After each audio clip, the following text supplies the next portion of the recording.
The truth is stranger than fiction.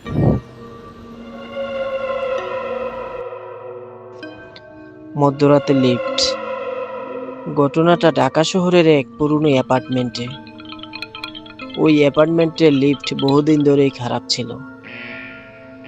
রাত 12টার পর ওই লিফট কেউ ব্যবহার করতো না।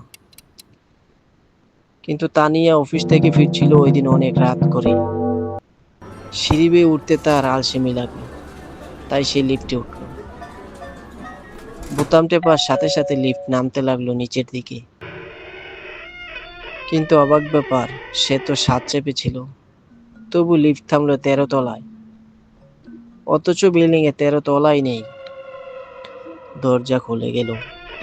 বাইরে অন্ধকার করিডোর। হঠাৎ ঠান্ডা বাতাস ঢুকে এলো। তানিয়া ভয়ে ভেতরে দাঁড়িয়ে রইল। ঠিক তখনই লিফটের কোণ থেকে শব্দ পেল, এখন নামিস না, আমরা তোকে নামিয়ে দেব।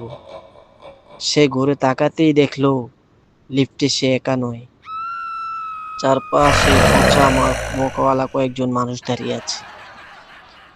সবাই একই সাথে ফিসফিস করে বলছে, তুই তো 7 চাপছিস, কিন্তু আমরা তোর জন্য তলা খুঁজে নিয়েছি। লিফট আবার নড়ল। নামতে নামতে বোতামের লাইটগুলো একে একে নিভে গেল। শেষে শুধু একটা লাইট জ্বলছিল, বি, অর্থাৎ বেজমেন্ট। দরজা খোলার আগেই তানিয়া বুঝলো ওই বেজমেন্টে আসলে আর কেউ ফেরত যায় না।